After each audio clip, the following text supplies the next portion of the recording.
Ora, muito boa tarde a todos.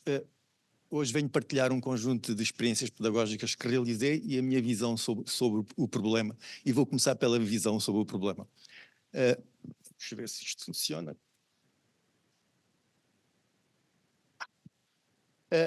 Eu acho que a visão da inteligência artificial na sociedade enquadra-se neste triângulo. Temos, por um lado, num dos vértices, o negacionismo, em que as pessoas dizem, bom, isto não vai fazer o meu trabalho, não vai influenciar a minha atividade, e além disso não tenho tempo para me dedicar a isto. Tenho outros assuntos. Depois temos outro vértice, que é o do otimismo. Isto vai ser uma maravilha, vamos ter enorme produtividade, enorme riqueza à custa destes meios. E depois temos o fatalismo, que é basicamente, vai extinguir a humanidade, temos que regular. A realidade deve estar a algures neste triângulo. Eu costumo andar ali naquela linha, às vezes um bocadinho mais para cima, outra vez um bocadinho mais para baixo, varia de semana para semana. A quantidade de modelos é incrível, todas as semanas saem novos modelos, todas as semanas, portanto, isto não está a parar por enquanto, desde o texto a vídeo, imagem, áudio, e agora os temas são todos multimodais e, portanto, isto são cada vez mais avançados. E, portanto, torna-se difícil acompanhar esta mudança. Portanto, é um crescimento exponencial ainda. Claro que se nós conseguimos acompanhar minimamente, temos de facto grandes ganhos de produtividade, embora se possam surgir fenómenos, como já aconteceu no passado com os telemóveis, é que de repente uma inovação tecnológica diminuiu os ganhos de produtividade. As pessoas agora estão sempre nas redes sociais facilmente e, portanto, e neste momento está a acontecer um pouco isto nos Estados Unidos, pelo menos daquilo que tem algumas empresas de software que estão a usar essa lógica para criar, digamos, agentes de inteligência artificial que substituam também os humanos. Portanto, com a ideia de que, afinal, as pessoas tiveram formação, mas não aumentaram a produtividade, pelo contrário, estão a produzir pior e mais lentamente. Portanto, o que significa que têm que saber fazer corretamente. Na minha opinião, os modelos de linguagem vieram para ficar, a inteligência artificial generativa veio para ficar. Acho que vai ser a futura interface com os computadores, não vai tardar muito, os próximos sistemas operativos serão provavelmente muito virados para a comunicação verbal com o computador, e ele vai entender muito facilmente. Portanto, é mais um passo, digamos, na evolução, temos que entender isso. O que é importante é perceber como é que eu devo comunicar. Portanto, devemos ter alguns conhecimentos de prompt engineering e podemos comunicar através de uma API, se formos programadores, se formos utilizadores mais avançados, temos maiores possibilidades, ou através de um chatbot. E os nossos resultados vão depender muito desse conhecimento e da nossa criatividade. É algo que esperemos que não seja, que não desapareça da atividade humana. E, portanto, nós vamos ter que equilibrar conhecimento de especialidade com competências, outro tipo de competências. Não precisamos, se calhar, tanto de conhecimento, mas precisamos de conhecimento, e o difícil é medir a quantidade de conhecimento que nós precisamos e as outras competências que temos que desenvolver. Depois temos que perceber que estes modelos têm lacunas e têm capacidades. Portanto, temos que olhar para as estatísticas. Eu gosto muito de olhar para esta base de perguntas que é usada em poucos testes. Somente são os bons modelos a que correm este teste, que são 11.500 perguntas universitárias que têm várias áreas de especialidade. A minha área é engenharia e é a pior área, ainda está negativa. A média ainda está abaixo dos 50% na taxa de respostas. Mas isto está a mudar todas as semanas. Eu acredito que com o modelo que saiu na segunda-feira, estes números já estão um bocadinho superiores. E digo isto por tentativa de resolução de problemas práticos.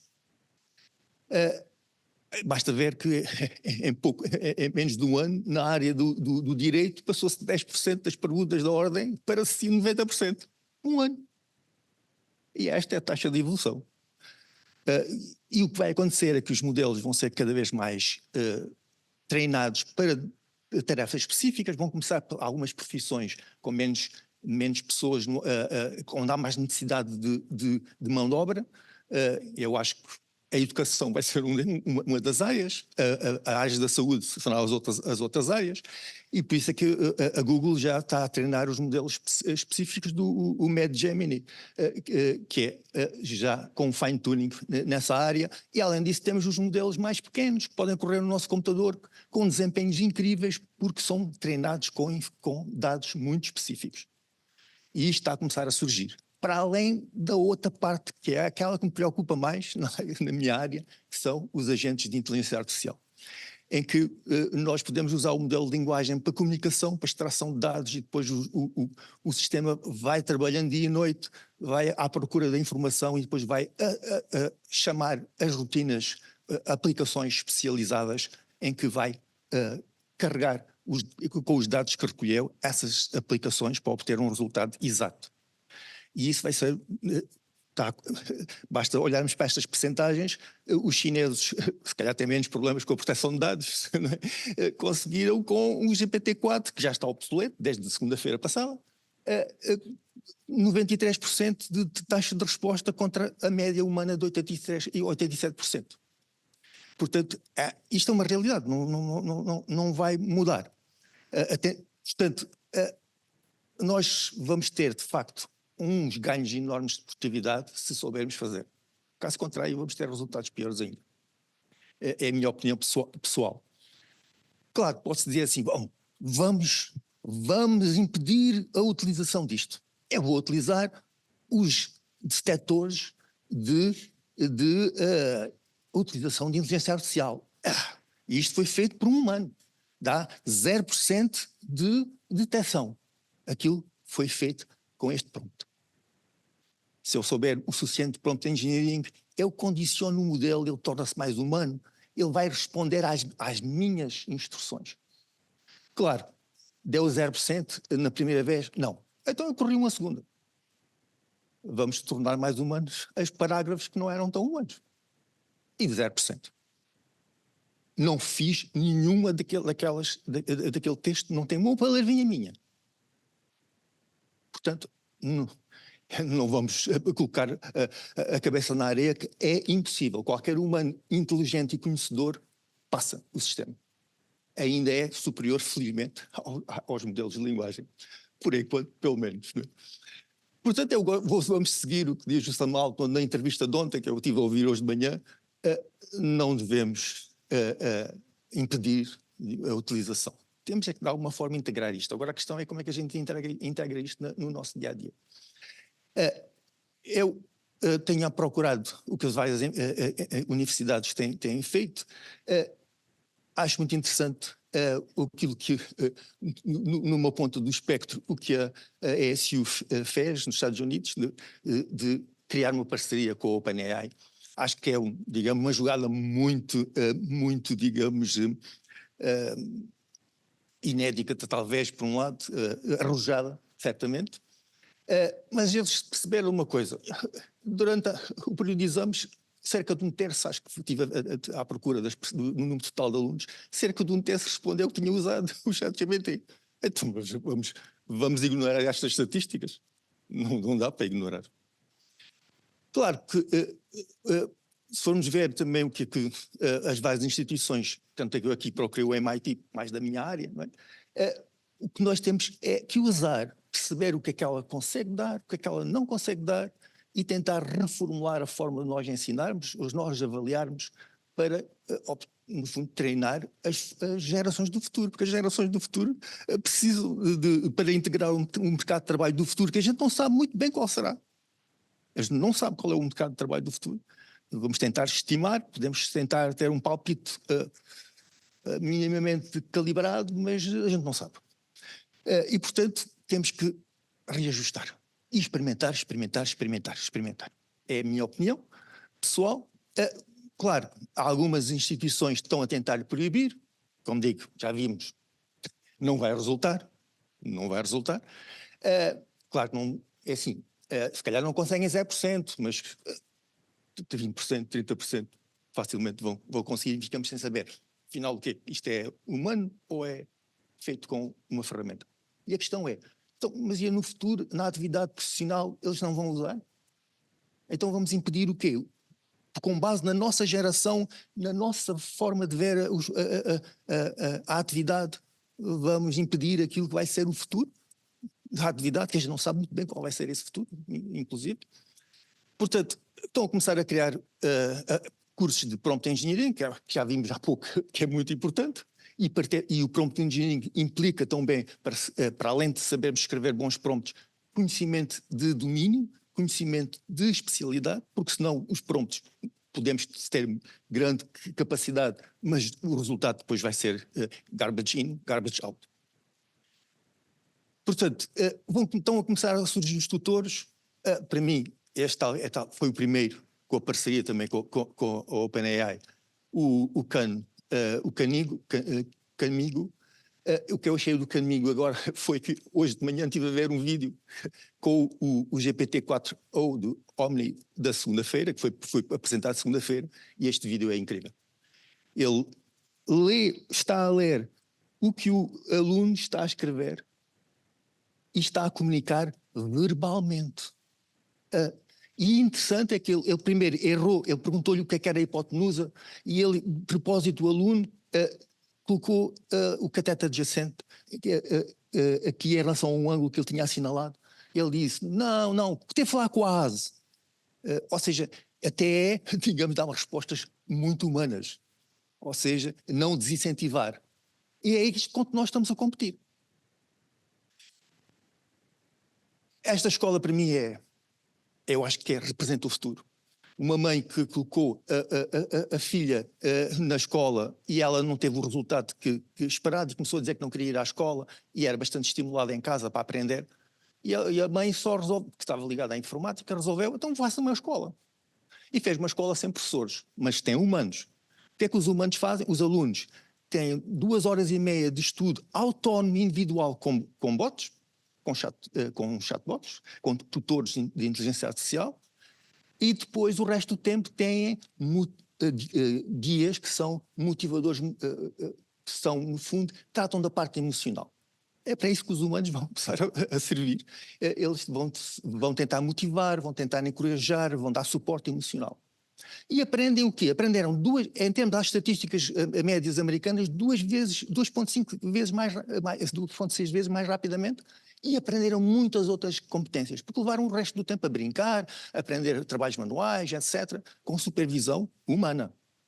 Não há aprendizagem. E aprenderam a aprender de uma forma autónoma, que isso é, se calhar, a competência mais importante para o futuro. Aprender a aprender.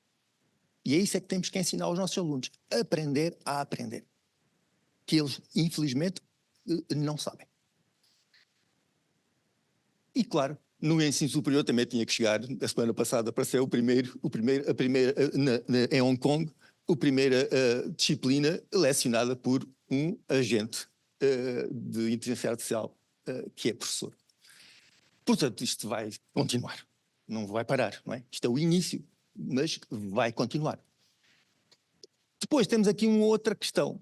Eu sou de uma geração, sou da geração já um bocadinho desfasada, já passaram várias letras depois da minha, sou da geração X, e temos agora a geração Z. E a geração Z tem uma falta de atenção enorme, passado pouco tempo já estão no telemóvel.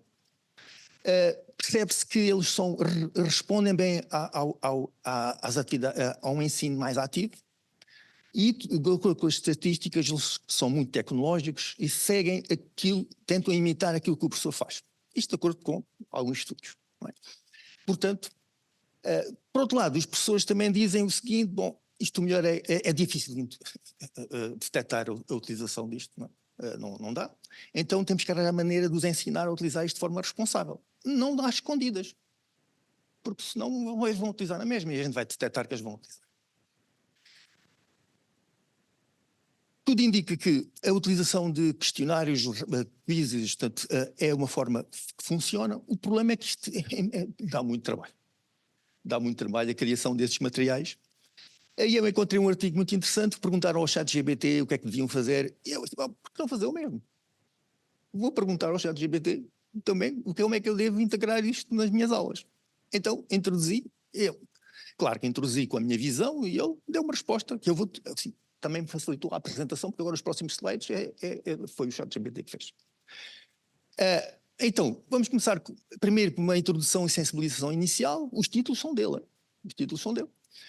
Começo com uma sessão introdutória sobre os LLMs, portanto, os modelos de linguagem de grande escala, e demonstrar algumas aplicações práticas. Eu já experimentei isto, portanto, tudo que tiver ali com um retângulo vermelho é porque eu já experimentei.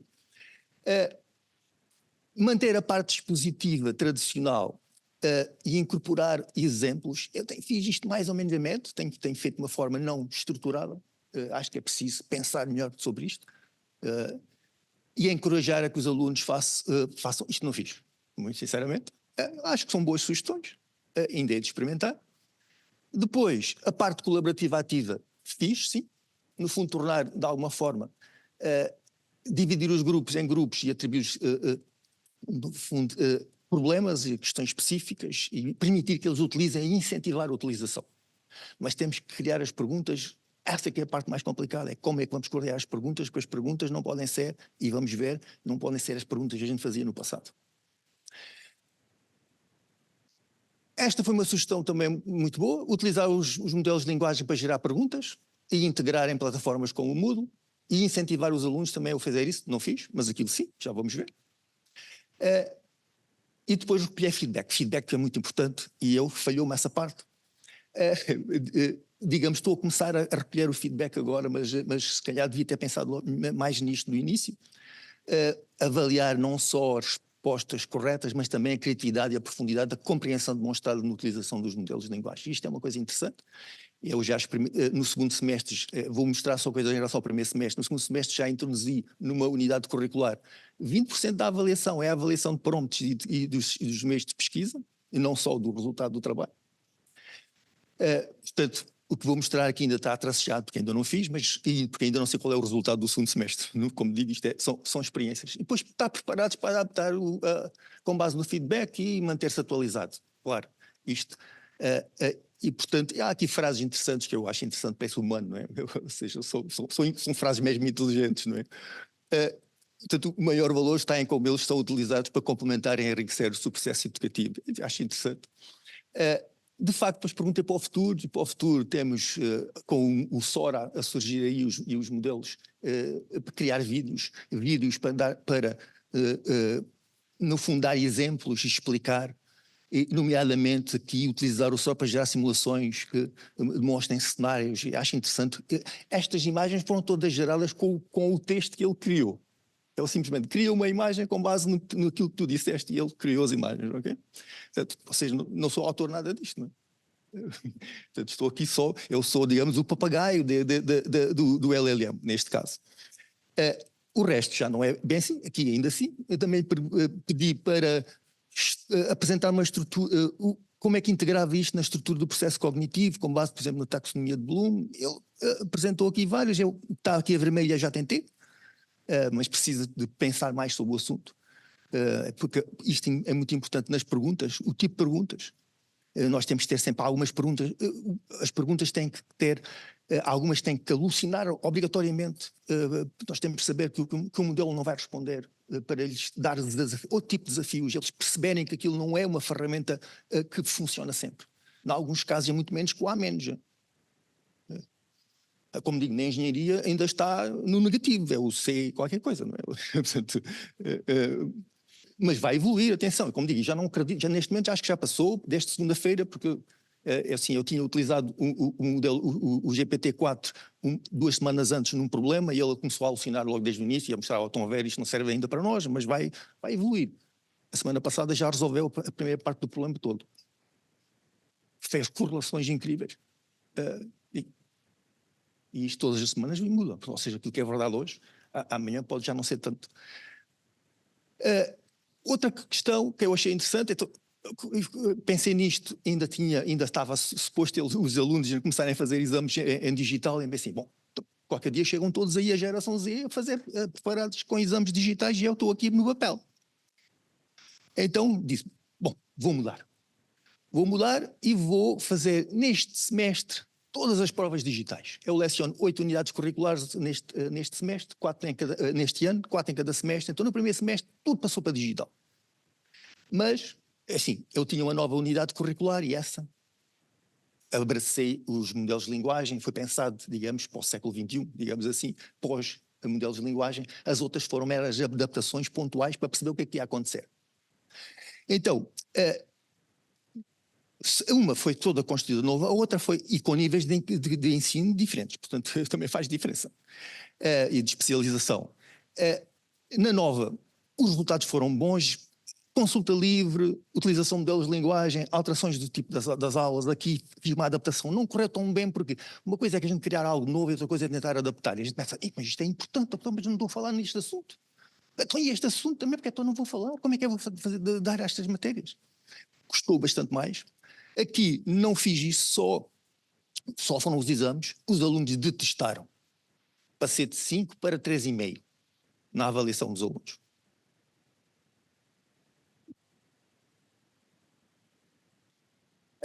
Na outra, fiz o contrário. Não alterei nada das aulas e tinha tão bons resultados aqui disso. Vou permitir a consulta livre. Isto vai ser uma maravilha. Péssimos resultados, não sabiam o que fazer. No entanto, não me avaliaram mal. O que mostra como isto é altamente não linear. Altamente não linear. Em relação a esta unidade curricular, só utilizei os modelos de linguagem para criar perguntas, foi um teste, digamos assim. Em relação a este caso, eu utilizei eles para responder. E é interessante, aqui está uma resposta aberta. Claro, eu fiz uma pergunta que era propositadamente, sabia que ia gerar uma alucinação. O modelo concentrou-se na última frase, que é verdadeira, mas não no contexto. E então ele respondeu em relação à segunda frase e não em relação ao contexto, e portanto alucinou, e o aluno ainda escreveu, espero ter ajudado. Copiou e colocou. Além de estar errado. Não tive um único aluno a acertar esta pergunta. Um único aluno. Portanto, eu fiquei assim, estou eu com problemas de permitir que utilizem. Eles não sabem utilizar. Estou a proibir para quê? Eles não sabem utilizar. É desde que eu saiba como perguntar. Claro, depois na parte de cálculo, tive que arranjar umas estratégias um bocadinho mais elaboradas, em que utilizei software de matemática em que fazia o cálculo, exportava para Excel. Isto é uma forma aqui um bocadinho estranha. Na Excel pedi ao Copilot para me gerar código, para ele me gerar o texto das perguntas. Ou seja, ele pegou naquele texto e gerou automaticamente aquela pergunta, com as caixinhas para a resposta, que depois foram exportadas para a Close e os alunos já podiam responder na tutoria. E eu tenho a junção dos dois mundos. Resolução rigorosa e a facilidade, claro. Isto não é assim tão simples. As primeiras vezes custa a ver como é que ele faz, não é? E temos que ir aprendendo. Portanto, isto criou a minha visão sobre aquilo que é a aula do futuro. Para mim, é algo em que junta a inteligência artificial e plataformas tipo Moodle, que eu acho que mais tarde ou mais cedo o Moodle vai ter lá um modelo de linguagem, mais pequeno, mas vai ter. Vamos ter que dar uma formação básica no início de contexto, porque assim a questão é, então vou dar uma formação transversal, mas aqui o contexto. Um prompt que funciona numa unidade curricular não funciona na outra. Temos que dar isto em contexto. Claro, explicar um modelo de linguagem, obviamente que isso é transversal. Agora, a sua aplicação, ela precisa de contexto. Portanto, experimentei isto. Comecei com muita média. Inicialmente eu estava apavorado, posso dizer. Era uma disciplina nova e disse, vamos experimentar isto. O mais que pode acontecer é isto correr muito mal, não é? E refazer. Primeiro tinha as aulas expositivas. Como eu já tinha criado a disciplina, eu dei as aulas muito compactas, nunca mais de 1 hora e 20, compacto. Logo a seguir, problemas. Mas os problemas eram eles que faziam. Ou seja, exposição e depois a seguir, reagrupar, gerar grupos e centrar na internet, nos modelos de linguagem. Agora tinham que responder às questões. Isto gera dinâmicas interessantes, porque as salas não estão preparadas para isto, não é? Mas não foram em salas de informática, ok? Foram em salas, até das mais antigas que nós temos lá no ISO. Portanto, com uma cobertura até...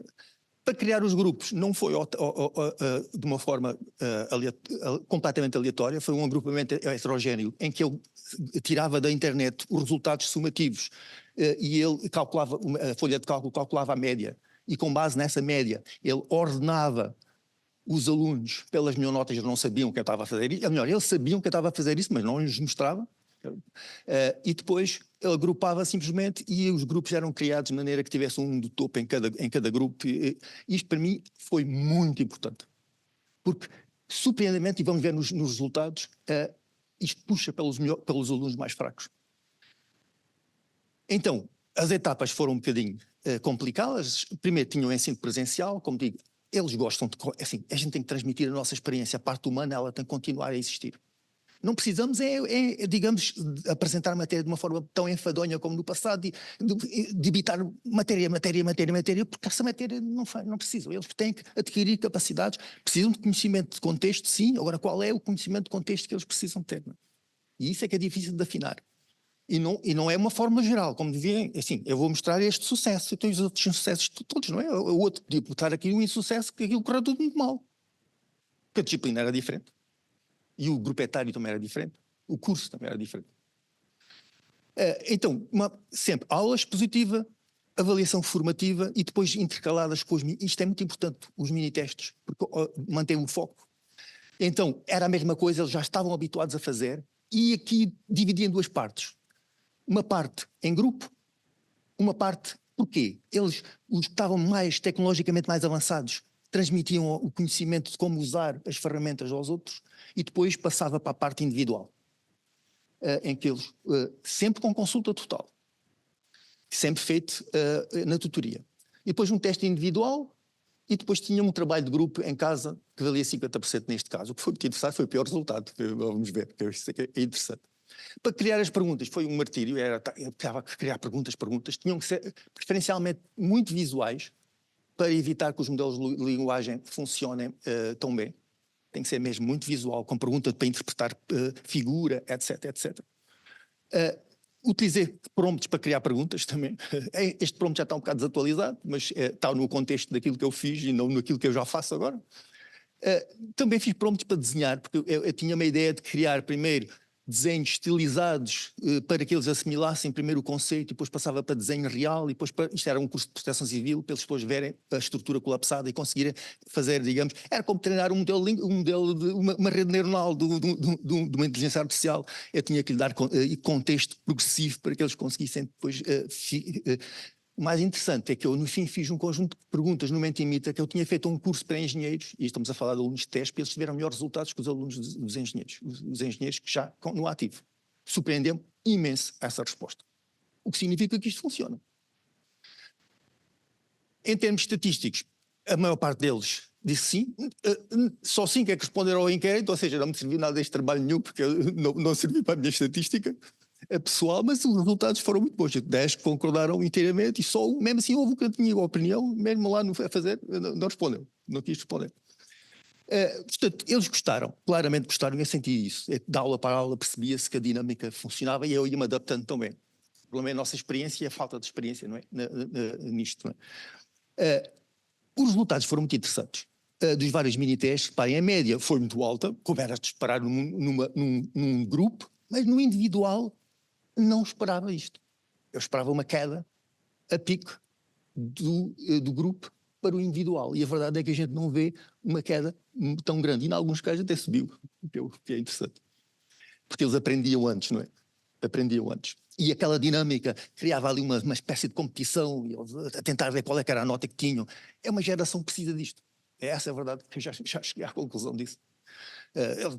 Estou ali a falar 2 horas, ao fim de algum tempo estão todos a desviar o telemóvel. É a realidade, eles não estão para me ouvir tanto tempo.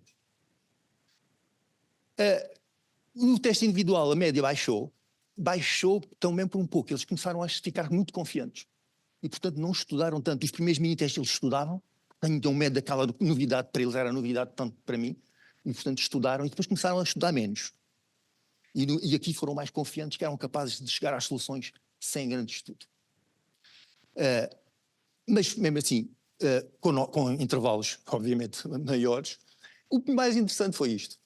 foi o trabalho de grupo. O trabalho de grupo eu coloquei questões, sabia que eles iam fazer no ChatGPT e parentes, e então coloquei caixas de texto, eles tinham que fazer uma pesquisa de artigos e depois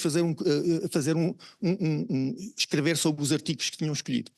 Diga-se de passagem que eu utilizei também eu próprio os modelos de linguagem para fazer a avaliação a par da minha, que também foi uma experiência interessante, dava para aqui para uma apresentação. E apareceram alucinações umas atrás das outras. Esta alucinação para mim é interessante, que acho que dava um artigo, porque todos os modelos de linguagem que eu utilizo dizem que isto é verdade. Com exceção de 2. Só o Copilot na versão precisa diz-me que não existe, e o Gemini Pro 1.5 também me diz que não existe. O recente modelo, que é o melhor de todos, o chat GPT com o GPT-4o, eu fui hoje de manhã correr para ver se ele já... E alucinou também dizia que existia. Não sei porquê, por acaso sei que existe no Algarve, houve nessa altura um aumento da taxa de mortalidade e onde aparece sempre o sismo a par com outras coisas, acho que faz a associação de alguma maneira, quando a gente o torna mais criativo, ele torna-se criativo e acha que se morreu tanta gente foi um sismo. Basicamente. Porque não consigo encontrar outra explicação. Agora, o que acontece é que eu achei que foi tardio o meu feedback. Eu só dei o feedback no fim e eles precisavam de feedback constante. Mas não é fácil dar o feedback. Claro que posso usar os bots para dar o feedback também, mas isso é outra questão. Para concluir aqui, não sei se estiquei, acho que é possível integrar os modelos de linguagem nas aulas. É preciso introduzir os conceitos sempre no contexto específico da unidade curricular. O conhecimento de domínio é muito importante, perceber quais são os prompts que nós temos que realizar para obter um resultado correto e aquilo que vai originar alucinações digitais, digamos assim. E deve ser feito isso na primeira aula logo, e depois de integrarmos isto em todas as aulas, essa parte implica uma reformulação das nossas aulas. Portanto, é importante incentivar o uso ético. Eles têm que dizer, eles não podem ficar inibidos e dizer, eu utilizei. Eu tinha alunos que a primeira vez que comecei a aplicar isto, na parte dos testes, estão a trabalhar, depois não diziam na aula, vinham até comigo no corredor e diziam, eu já utilizo uma ferramenta que faz isto, eu faço trabalho em segurança de obras e quando quero dar assim quero colocar um relatório mais agressivo, eu ponho sempre a passar por aquilo para ele e ele escreve-me aquilo muito bem. Ou seja, as pessoas estavam a utilizar na sua atividade, cada um com a sua iniciativa pessoal. Porque isto tem sido uma questão de iniciativa pessoal. Portanto, feedback também é muito importante. É muito importante eles perceberem porque é que geram as alucinações, o motivo das alucinações, perceber que aquele assunto ainda não está bem coberto. Claro que isto vai mudar muito, eu consigo resultados muito melhores se eu utilizo as versões que eu posso colocar lá, por exemplo, um regulamento e os meus apontamentos. Eu fiz isso com um modelo de pequenininho no meu computador, a correr no meu computador, pus lá os meus apontamentos de 350 páginas de dinâmica de estudos e engenharia sísmica, mais o regulamento de engenharia sísmica e comecei a fazer perguntas. E a verdade é que ele, com um modelo tão pequenino, de 7 bilhões de parâmetros, que é uma coisa mínima, ele respondeu melhor que muitos dos meus alunos. Portanto, que ele conseguiu identificar até conseguir concluir coisas sobre mim só com o cabeçalho dos apontamentos. Portanto, e com um modelo de 7 bilhões, ora, o que está a sair agora é muito mais poderoso do que aquilo que eu já tirei do meu computador, porque ele era demasiado básico para aquilo que é hoje as capacidades. E é tudo, portanto, o que tenho para dizer.